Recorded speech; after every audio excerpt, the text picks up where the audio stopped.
Hello, students, and welcome to Prep IAS. I'm Shubhangi Sharma, your faculty for History and Culture.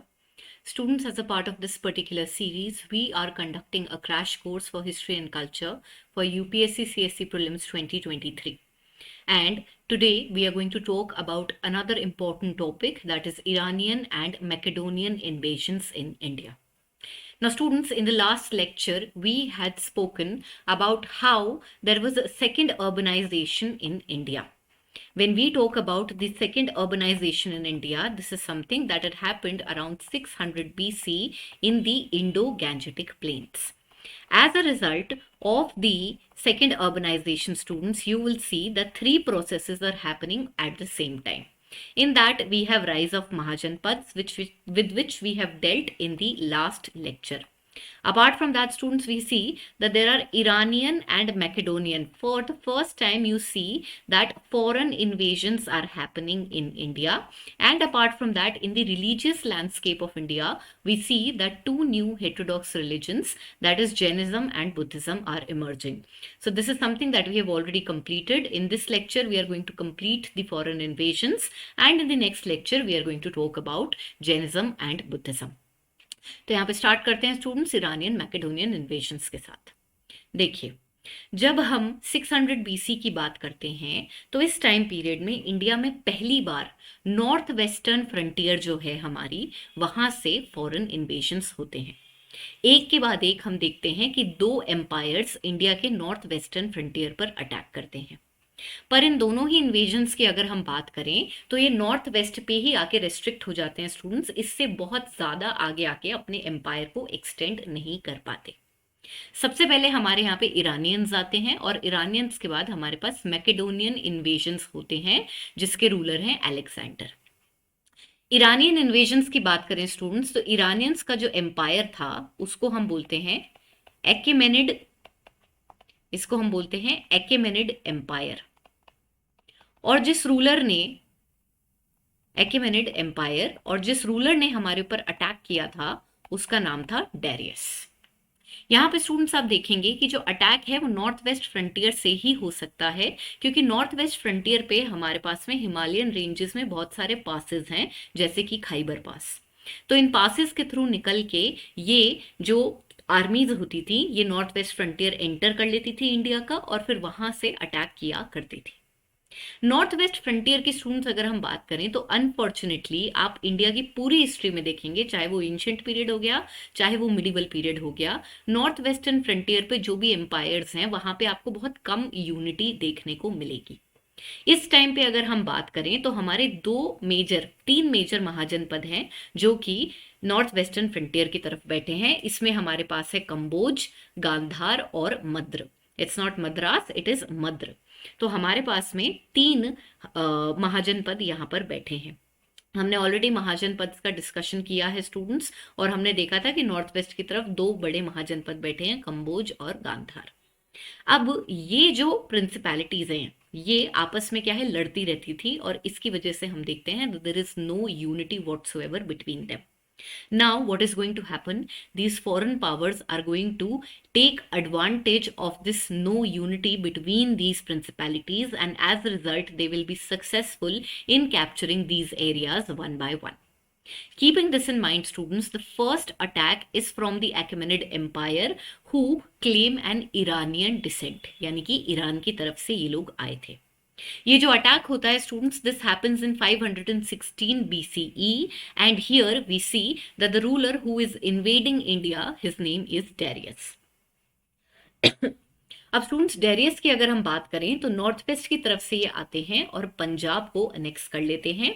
Specifically अगर हम बात करें तो इन्होंने सिंध के एरिया को कैप्चर किया था। थोड़ा सा पार्ट पंजाब का, मेजरली इन्होंने जो एरिया कवर किया है वो है सिंध। सिंध भी टेक्निकली पंजाब का ही पार्ट था उस टाइम पे।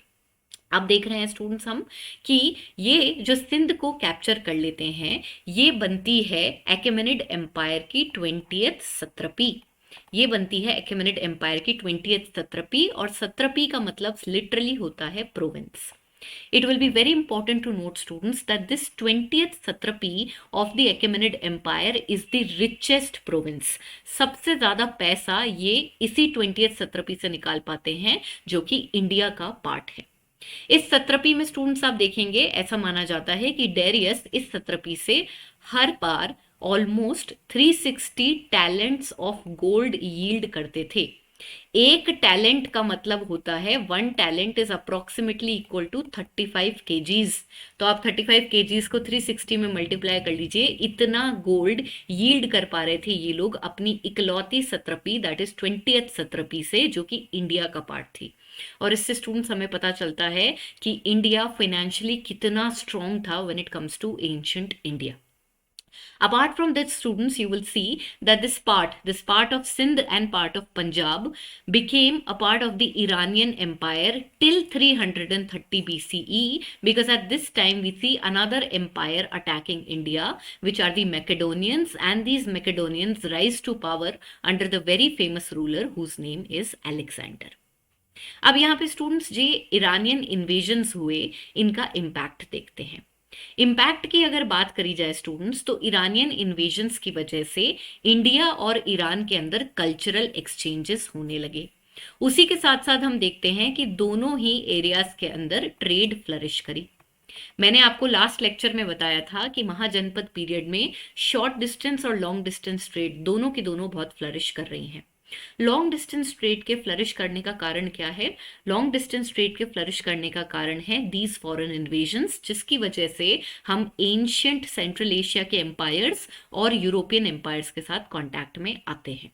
तो यहाँ पे ईरानियन इन्वेजन्स की वजह से हम देख रहे हैं कि ट्रेड फ्लरिश कर रही है और दोनों ही एरियाज के बीच में कल्चरल एक्सचेंजेस हो पा रहे हैं। उसी के साथ साथ आप देखेंगे स्टूडेंट्स, जब डेरियस हमारे यहाँ पे अटैक करने आता है तो वो अपने साथ में स्क्राइब्स लेके आता है। स्क्राइब्स क्या होते हैं? Scribes are basically chronicle writers. These are chronicle writers. ये जो होते हैं राजा के साथ ही घूमते हैं और हिस्ट्री ट्रेस करते रहते हैं कि भाई इस दिन क्या हुआ, कब कौन सा अटैक हुआ, हमने क्या कैप्चर किया या हमने क्या चीजें ऑब्जर्व करी। तो अगर हम सोर्सेस के पर्सपेक्टिव से देखें तो इन लोगों ने जो अकाउंट्स लिखे हैं, एक तो वो हमारी हिस्ट्री इन्हांस करने में हेल्प करते हैं। उसी के साथ साथ ये जो स्क्राइब्स थे ये अपने साथ एक नई स्क्रिप्ट लेके आते हैं जिसे हम कहते हैं खरोष्टी स्क्रिप्ट। और ये स्क्रिप्ट आप देखेंगे नॉर्थ वेस्टर्न एरिया के अंदर बहुत पॉपुलर हो जाती है। एंड आगे जाके हम मौर्यन एम्पायर में देखेंगे कि अशोक की बहुत सारी इंस्क्रिप्शंस जो हमारे को नॉर्थ वेस्टर्न फ्रंटियर से मिलती हैं, they are also written in the Kharoshti script. Moreover, students, it will be important to note that due to the Iranian invasions, even our army was something that was introduced to new techniques. Why? Because we have a successor of Darius and his name is Xerxes. And when we talk about Xerxes, he was one person who employed Indian soldiers. He employed Indian soldiers to fight his battles against the Greeks. तो हम देख रहे हैं कि भाई Iranians जो हैं वो एक तरफ तो इंडिया की तरफ आ रहे हैं और दूसरी तरफ उनके ऊपर कौन अटैक कर रहे हैं? मैकेडोनियंस अटैक कर रहे हैं। तो मैकेडोनियंस के साथ जो बैटल्स होते थे उसमें ये इंडियन सोल्जर्स को भी एम्प्लॉय करते थे और इस वजह से हम देख रहे हैं हमारी आर्मी ने भी नई टेक्निक्स सीखी, इंडियन सोल्जर्स ने नई फाइटिंग टेक्निक्स भी सीख ली। So these were some of the major impact, students, of the Iranian invasions. One more impact, students, I would like to tell you is in the field of architecture. When we talk about the pillars, which were created during the Ashokan period, you will see that these are inspired by the Achaemenid pillars. So Achaemenid pillars inspired Ashokan pillars. So this is one more impact that can be traced as a part of Iranian invasions in India. की take away क्या होगा? की take away ये होगा कि कौन सा area capture हुआ था? पंजाब और सिंध। कौन सी सत्रपी है ये? 20वीं। बहुत ज्यादा पैसा यील्ड कर रही है। दो रूलर्स हैं हमारे पास में, डेरियस और ज़र्क्सिस। और उसके अलावा हम देखेंगे कि हमारे को इम्पैक्ट के बारे में पता होना चाहिए। इम्पैक्ट में खास करके आपको खरोष्टी स्क्रिप्ट और एकेमेनिड पिलर्स के बारे में पता होना चाहिए, जिनका इरानियंस की वजह से इंडिया के ऊपर इम्पैक्ट पड़ता है। इसी के साथ आगे बढ़ते हैं स्टूडेंट्स और अलेक्जेंडर इन्वेजन देखते हैं। सो बेसिकली अगर हम अलेक्जेंडर की बात करें स्टूडेंट्स, तो अलेक्जेंडर ने अराउंड 400 BC के अंदर आते आते अकेमेनिड एम्पायर को कंप्लीटली डिस्ट्रॉय कर दिया। So Alexander had destroyed the Achaemenid Empire. And as a result, students, you will see that this person was successful in capturing the area of Asia Minor plus Iran. When we talk about the area of Asia Minor, students, it corresponds to the present day Turkey. So he was successful in capturing Turkey, and at the same time he was successful in capturing Iran. Once he captured these areas, he decided to make inroads towards India via the northwestern frontier. तो यहां पर हम देख रहे हैं कि दोबारा से नॉर्थ वेस्टर्न फ्रंटियर से ही अटैक करेंगे अलेक्जेंडर, और उससे पहले उन्होंने जिस एरिया में एक्मेनिड्स बैठे थे उस एरिया को कैप्चर कर लिया। अलेक्जेंडर की अगर हम बात करें स्टूडेंट्स, तो 327 बीसी में he will march from a place known as Bactria. He will march from a place known as Bactria, और यहां से ये हिंदू कुश माउंटेन रेंजेस की तरफ आएंगे। हिंदू कुश माउंटेन रेंजेस की बात करें स्टूडेंट्स, तो ये अफगानिस्तान में पड़ती हैं, और हिंदू कुश में हम देखते हैं आगे जाके आता है खैबर पास। हिंदू कुश से आगे जाकर आता है खैबर पास। खैबर पास से निकल के अलेक्जेंडर जो है वो नॉर्थ वेस्टर्न इंडिया का पार्ट एंटर कर जाएंगे, और यहां पर एक के बाद एक जो भी स्मॉल प्रिंसिपैलिटीज हैं उनको कैप्चर कर लेंगे। जैसा कि मैंने आपको इरानियन इन्वेजन्स के टाइम बताया था, बिल्कुल सेम कंडीशन अलेक्जेंडर भी फेस करते हैं, जिसमें हम देखते हैं कि यहाँ पे जो प्रिंसिपैलिटीज बैठी हैं उनकी आपस में बिल्कुल भी यूनिटी नहीं है। अब यहाँ पर स्टूडेंट्स क्या होता है, दो मेजर पावर्स बैठी हैं। One, we have the ruler of Takshila whose name is Ambhi, and apart from that we have another powerful ruler whose name is Porus, and his kingdom is between two rivers, that is Jhelum and Chenab. These are the two rulers which will be faced by Alexander. अब यहाँ पे क्या होता है, सबसे पहले Alexander पहुंचते हैं अंबी के पास में। अंबी को पोरस पहले से समझाते हैं कि देखो अलेक्जेंडर का अटैक होने वाला है, तो क्यों ना हम अपनी पावर्स को कंबाइन कर ले और उसके लिए एक अटैक स्टेज करें जिससे कि वो इंडिया एंटर ना कर पाए। लेकिन अंबी उनकी बात नहीं मानते। इनफैक्ट बड़ी ही ओपन आर्म्स के साथ वो अलेक्जेंडर को अपना किंगडम खुद ही सौंप देते हैं, उनके हाथ में दे देते हैं। As a result, students, what happens? We see that Alexander is able to replenish his army. वो जो भूखी प्यासी पहुंची थी वो आराम से एक जगह स्टे कर लेती हैं, कंफर्टेबल हो जाती हैं, और उनकी आर्मी जो है वो दोबारा से रीप्लेनिश हो जाती है। इसके बाद में स्टूडेंट्स अलेक्जेंडर नेक्स्ट अटैक करते हैं पोरस के किंगडम पे। Porus, in his own strength, tries his best to evade the attacks of Alexander. He gives a very good defense altogether. बहुत ही पावरफुल रेजिस्टेंस आती है इनकी तरफ से, लेकिन इसके बावजूद हम देखते हैं कि पोरस हार जाते हैं। लेकिन यहाँ पे पोरस की जाबाजी को देखते हुए अलेक्जेंडर बहुत इंप्रेस होते हैं, और कुछ समय बाद वो पोरस को उनका किंगडम रिटर्न कर देते हैं। तो वैसे तो पोरस हार गए, लेकिन क्योंकि वो इतना ब्रेव अटैक अलेक्जेंडर के अगेंस्ट करते हैं, अलेक्जेंडर से इंप्रेस हो जाते हैं, and that is why students we see that he gives his empire back to him. However, students, we see that after attacking the kingdom of Porus, the army of Alexander stops at the Bias river. Beas river पर आकर Alexander की army रुक जाती है। Beas river पर आके रुकने के कई कारण हैं, क्योंकि हम देखते हैं कि अलेक्जेंडर की जो आर्मी है, पहली बात तो वो 10 साल से कैंपेन में है। They are fighting since last 10 years, and because of that, students, they are extremely tired. As a result of that, these Greek soldiers are feeling terribly homesick. Moreover, students, you will see that when the soldiers of Alexander were fighting against the army of Porus, they came to understand about the Indian fighting techniques. Here, students, it will be important to note that Indians were very good soldiers, and the fighting techniques of Indians were no match for other powers. It was just because of the disunity, especially in the northwestern area, that these people were able to capture the areas. This is something, students, that is even attested by the Greek historian Arrian, who says that in the art of war, the Indians were far superior to other nations inhabiting the area at that time.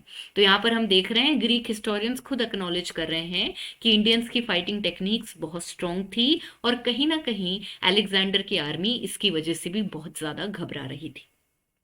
More over students, porous ने Alexander को बताया कि जब आप बियास नदी को cover कर लेंगे, उसके बाद जिस एरिया में आप पहुंचेंगे वहां पे इंडिया का सबसे बड़ा एम्पायर बैठा है, and these are the Nandas. So he already makes them aware of the presence of Nanda dynasty, and he tells them that Nanda maintain one of the largest armies in the subcontinent which is far outnumbering. अब यहाँ पे Alexander तो ये बात सुन के घबराते नहीं है, लेकिन उनकी आर्मी बहुत ज्यादा डरने लग जाती है. And as a result students, we see that Alexander's army, despite multiple persuasions from Alexander, decides to go back, and they do not want to accompany Alexander in further conquest. यहाँ पे हम देखते हैं कि आर एस शर्मा ने बहुत ही अच्छी line लिख रखी है. उन्होंने लिखा है, दस the man who had never known defeat was defeated by his own people. क्योंकि अलेक्जेंडर, जिसने कभी हार नहीं देखी, उसको अपनी आर्मी के सामने हाथ जोड़ने पड़े क्योंकि उन लोगों ने बियास नदी के आगे जाने से मना कर दिया.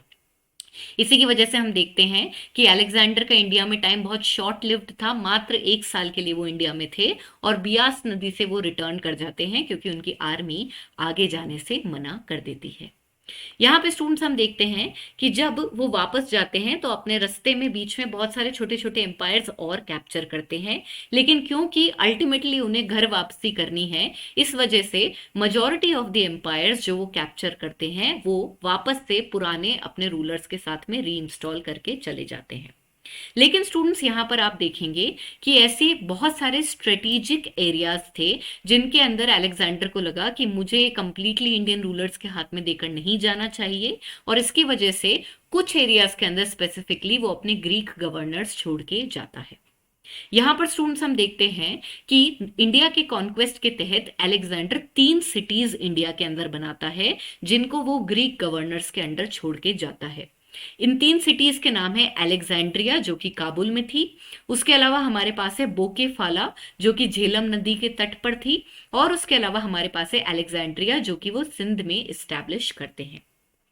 बोकेफाला के स्टूडेंट्स अगर हम बात करें तो ये नाम जो है Bucephala, this is the name of the beloved horse. This is the name of the beloved horse of Alexander. और इनकी अलेक्जेंडर के कैंपेन में डेथ हो जाती है, और अपने हॉर्स को कमेमोरेट करने के लिए उनके नाम पे वो एक नई सिटी झेलम नदी के तट पर इस्टेब्लिश करते हैं, which is Bucephala. Apart from that, students, if we talk about the impact of Macedonian invasions in India, there are plenty. First of all students हम देखते हैं कि अलेक्जेंडर का जो कैंपेन है उसकी वजह से लैंड और सी रूट्स खुल जाते हैं between India and Europe. As a result, we see that there is extensive trade which is happening in India and ancient Europe. It is due to the ancient invasion, it is due to the Macedonian invasion, students, that for the first time, ancient India will be in contact with ancient Europe. तो यहां पर हम देख रहे हैं ancient Europe के साथ पहली बार कांटेक्ट में आ रहा है एंशियंट इंडिया, और इसका कारण क्या है? मैकेडोनियन इन्वेशंस है. मैकेडोनिया स्टूडेंट्स एक जगह है जो ग्रीस के अंदर है, इसीलिए इसको मैकेडोनियन एम्पायर बोला जाता है. तो यहाँ पे पहला मेजर इम्पैक्ट क्या हुआ? पहला मेजर इम्पैक्ट ये हुआ कि इंडिया और यूरोप के बीच में ट्रेडिंग शुरू हो जाती है, और इसी वजह से मैं आपको बता रही थी कि फॉरेन इन्वेजन्स के तहत लॉन्ग डिस्टेंस ट्रेड शुरू हो जाती है, जो हमारे देश की इकोनॉमी को और बहुत ज्यादा आगे बढ़ाएगी. Apart from that, students, you will see that many Greek settlements were created in the northwestern area, because of which we will see intermingling of the Greek culture and Indian culture altogether. Apart from that, students, you will see that during the invasions of Alexander in India, he was not only accompanied by his soldiers, he was also accompanied by his historians.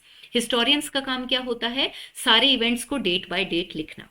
अब India की अगर बात करी जाए students, तो India के अंदर हम लोग डेटेबल रिकॉर्ड्स कम लिखा करते थे. पॉलिटिकल हिस्ट्री जो होती थी उसको हम नहीं लिखा करते थे ठीक से. इसी वजह से colonial historians ने हम पे ये भी आरोप लगाया है that ancient Indians had quote unquote no sense of history. However, students, we see that due to these foreign invasions, we were able to study these foreign accounts, and from that we were successful in dating some of the major events in ancient Indian history. तो यहाँ पे Greek historians के accounts ने हमें हमारे खुद के देश के हिस्टोरिकल इवेंट्स को डेट करने में हेल्प करी है, which is a very big impact of Macedonian invasions in India. Apart from that, students, you will see that in the field of art and architecture, the Macedonian invasions have again made a great impact. Here, students, specifically if we talk about the sculptures, Mauryan और post Mauryan period के अंदर जो sculptures बनने लगेंगे उसके ऊपर हमें Greek influence देखने को मिलेगा. और ये इसकी शुरुआत कहाँ से हो रही है? इसकी शुरुआत इन मैकेडोनियन इन्वेजन्स की वजह से हो रही है. तो यहाँ पे स्टूडेंट्स हमारे लिए की टेक अवे क्या है? की टेक अवे ये है कि अलेक्जेंडर इंडिया में कब आए थे, कौन से एरियाज, कौन से दो रूलर्स से वो लड़ाई करते हैं, कौन सी नदी के तट पे आके वो रुक जाते हैं, उसके अलावा कौन सी 3 सिटीज उन्होंने बनाई थी, और उसके अलावा कैसे अलेक्जेंडर के हिस्टोरिकल अकाउंट्स हमें अपनी खुद की हिस्ट्री एनरिच करने में हेल्प करते हैं. So these are some of the major impacts of Macedonian invasions in India. ये बहुत ही छोटा सा टॉपिक था स्टूडेंट्स, और यहाँ पर हमने ईरानियन और मैकेडोनियन इन्वेजन्स को कंप्लीट कर लिया है. I hope you were able to understand these topics thoroughly. Students, if you enjoy studying with me, don't forget to like this particular video, and also don't forget to subscribe to our channel and press the bell icon. Thank you so much for joining for this particular lecture.